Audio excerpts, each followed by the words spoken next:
In the last lecture, we have seen how to use work energy method for problems that do not involve time for rigid bodies, and we can benefit from those for a faster and simpler solution.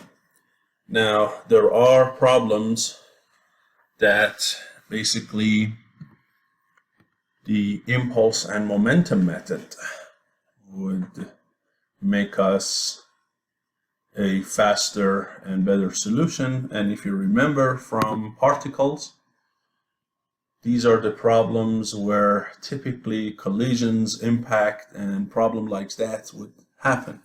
Now, they are not the only ones I can show you, but this is an alternative formulation of second law of Newton. So all we do is we basically multiply both sides of the second law of Newton by dt and integrate.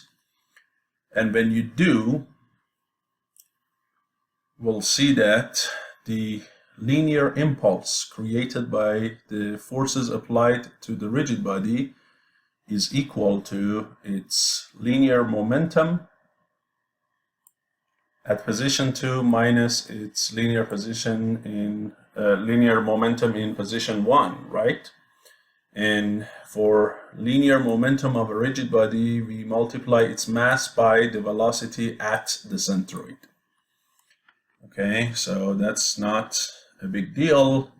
We can also define F average, right, to be delta momentum, delta P over delta T. No big deal. And if there is no external force, then we can say that for a system of two rigid bodies that the total linear momentum of the system is constant, which is what we used in the past for impacts.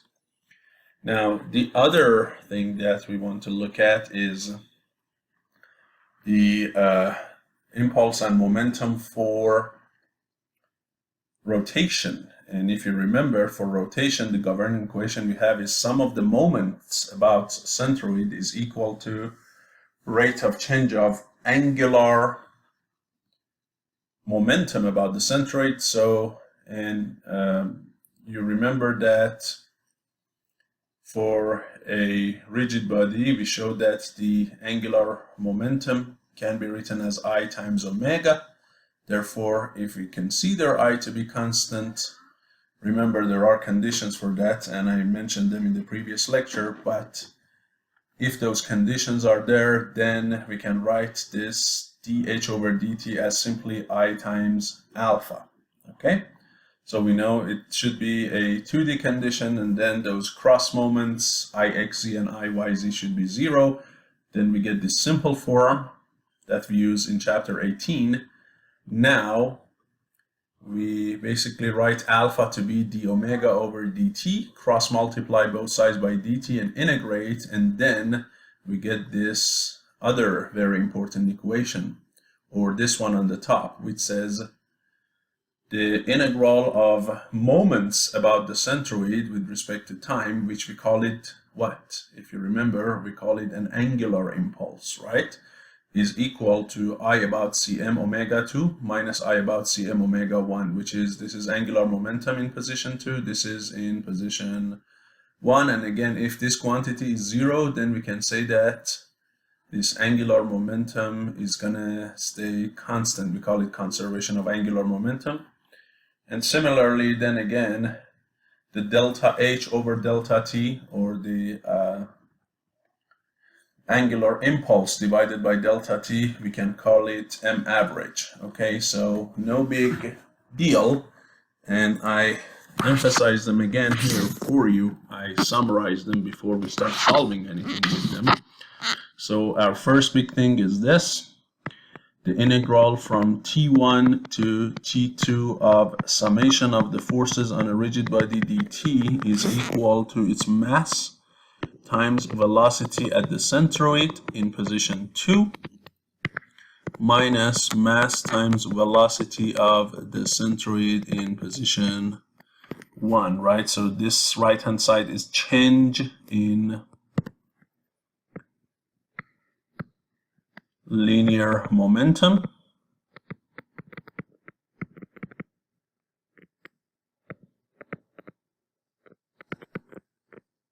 and the left term we call it a linear impulse, right? So we use this one to find the governing equations for translation of the rigid body.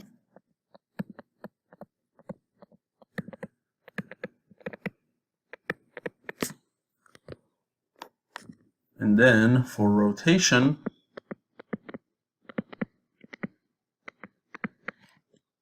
we have the integral between t1 to t2 of sum of the moments about centroid dt is equal to I times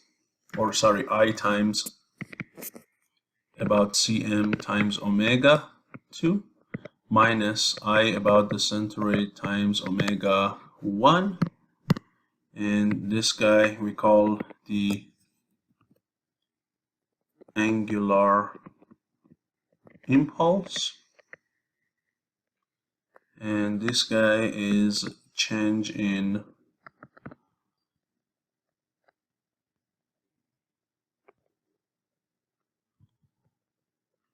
angular momentum.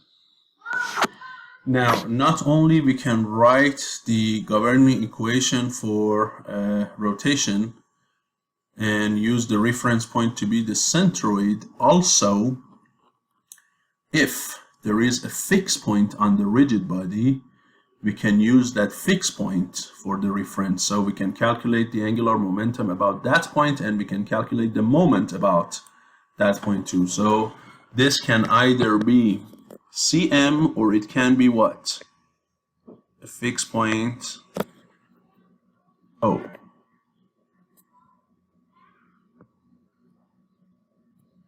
So here O is a fixed point on the rigid body. Okay, so we can use that version as well. And again here, if the left hand side is 0, we say the linear momentum is conserved. If the left hand side of the rotation version is 0, we say the angular momentum is conserved. Okay, so these are our governing equations, and we can formulate a bunch of problems with it, including problems that do not really have impact. These problems only have contact. Now the bottom one does include impact, and then we can include the impacts of rigid bodies too, which if I have time, I would definitely like to cover them in the classroom for you. Just again for your own knowledge, not as a mandatory part of this course, but what we have seen in chapter 16 was impact between particles. When you have impact between rigid bodies, the formulation of that is a little more complicated. Okay, so in real life, when two rigid bodies have impact, you have to consider the rotation as well. And again, if I have time in our class, please remind me, and I'll try to cover, at least with some examples for you, when two rigid bodies have impact, what would happen. So here we have two examples. One, this bottom one, I would leave for the classroom. The top one I would like to discuss right now is, so here you have two disks. Disk A has basically an initial angular velocity omega naught counterclockwise. Disk B is stationary. Now at time 0, we bring them into contact. And you know, when you bring them into contact here like this, the contact point of object on the left side, part A, wants to still keep going up, right? Because this guy is going counterclockwise, so this point is going to go up. While this one is still stationary, so there is a relative motion happening between the two surfaces, which is upward. Therefore, there will be a friction applied to disk A downward, which will slow down this disk, right? Because that downward friction will create a clockwise moment, which will slow down this counterclockwise angular velocity. On the other hand, the reaction to that F, which is downward, is going to be upward for the disk on the right, which will create what? A clockwise moment for disk on B, and it will give this angular momentum. So what happens is here in the beginning, B has 0 angular momentum. A does have some angular momentum. When you put them in contact, the RPM of A, the angular momentum of A, is reduced while B gains angular momentum. And this exchange of angular momentum continues until they come to an equilibrium point. At the equilibrium point, then there is no sliding anymore between the two disks at this point. In other words, the velocity of the contact point on disk B is going to be the velocity of the contact point on disk A, and there is no sliding, and at that point the angular momentums are not going to change. So we call them their final angular velocity, and the question is, if I of disk on the left is IA and I of the disk on the right is IB and the radii are RA and RB, find for us their final angular velocities. Okay, so that is the problem to solve here. Okay, so let's go ahead and take these disks and go and draw their FBDs. So here we have two objects, so we're going to draw two FBDs. So this is the disk at A, or you know what, let me draw it just with circles. So here we go. This is the disk at A, and then this is the disk at B. What forces are on them? So you know there is a pin here at A, and you know pin has two forces, right? So I call them AY and AX. Then there is of course the gravity, so MAG. Then here these two objects have a contact with each other. Any contact always comes with a normal force, and remember that the contact here, the contact plane is vertical, so the normal force is going to be horizontal. And if you remember, I said that the friction for the disk on the left, disk A, is going to be downward. And then the reaction to these are applied to B. So this is N and this is F, and a similar thing happens here. So you have BY, you have BX, and you have MBG, right? So these are the FBDs. The problem said omega of A in position 1 is equal to omega naught counterclockwise. Omega of B in position 1 is 0. And each disk has an I, which I call it IA and IB. Okay, and this is the omega naught. And the question says, find for me omega of A in position 2 and omega of B in position 2, where in 2 they are final omega, so they are not going to change after that point. Okay, so here these two disks will not move along X or along Y. Therefore, I'm not going to use this top equation for them because the centroid is not going to do anything. So this is 0, this is 0.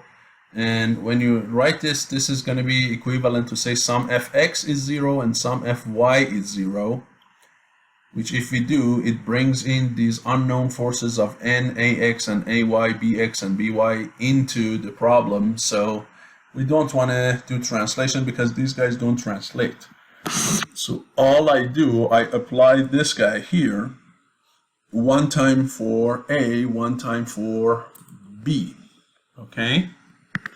So we say the integral from t1 to t2 of sum of the moments about point A, the center of disk A, in dt is equal to IA times omega A in position 2 minus IA times omega A in position 1, right? And here everything is about z-axis, so I need to deal with as vectors. Scalars is enough. And now the question is, what is T1, what is T2? So T1 is right before they came into contact, and T2 is when their omegas are gonna stay constant. Okay, so if you want, I can write them for you, that T1 is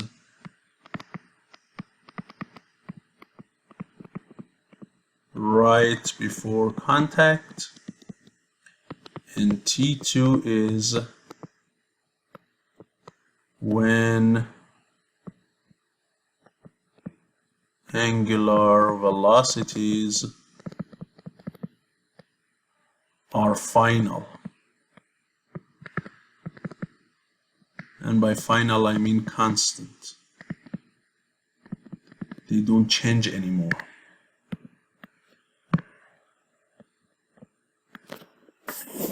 So if we do that, so the question is now, what is sum of the moment about A? Clearly you see I only have F, and this F is clockwise while we consider counterclockwise moments positive. So this is going to be the integral from T1 to T2 of negative F, and the distance between F and the center is R sub A, radius A, dt is equal to IA times omega A2 minus IA times omega naught, right? Because omega A at 1 is omega naught. So we write it this way, right? And by the way, since this F is a sliding condition, it depends on n, and n here is a constant number and r is a constant number.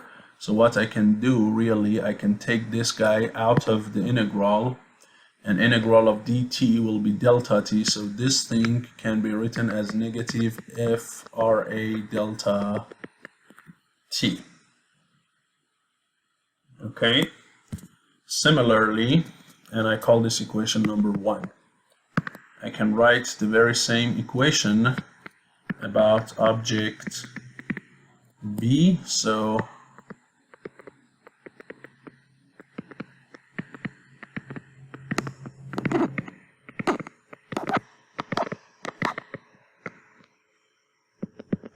here, the only moment that we have for center at B is again F, and it is clockwise, right? So clearly, again, it is going to be negative F times RB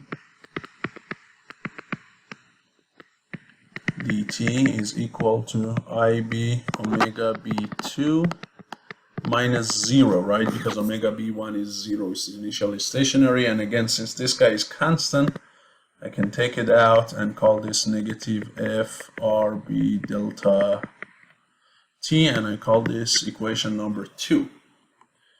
Okay, so we have equation 1 and 2, and all we need is, since we are not interested in F, remember what we are interested in is this omega.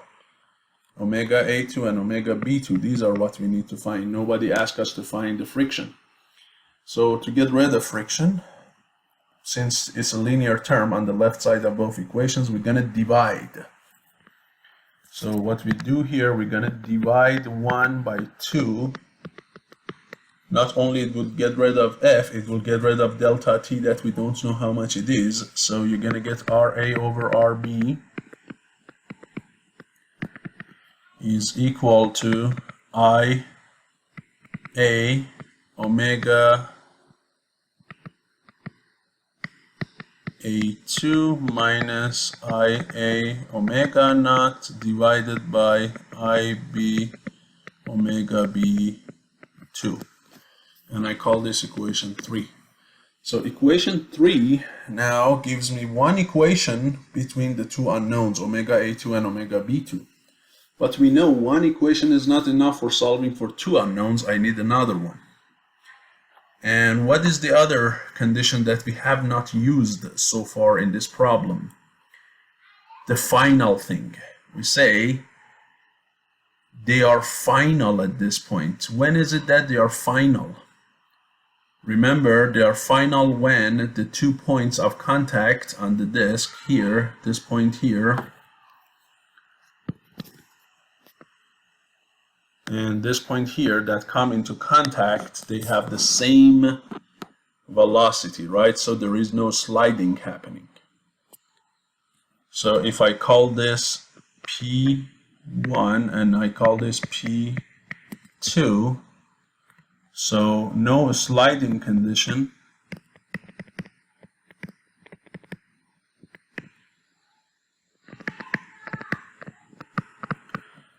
Says magnitude V of P1 is equal to V of P2, but we know V of P1 is what? RA omega A in position 2, and this is RB omega B in position 2, and I call this guy equation number 4. So now I have another condition between omega A2 and omega B2. So now I have two equations, two unknowns, and then if I solve from 3 and 4, I can find both of these unknowns. So this is going to be 1 over 1 plus RA squared IB divided by RB squared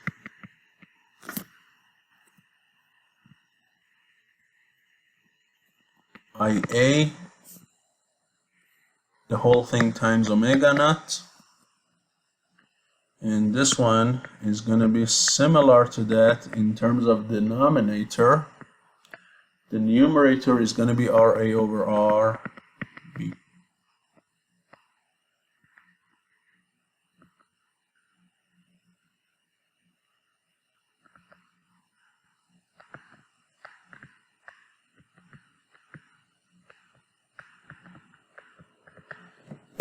Okay, so clearly they are not going to be equal. Why? Because the radii are not equal. But at this number, there is no slipping condition, so there will be no active friction, and no active friction means no moment. And no moment means the omega is not going to change after that point.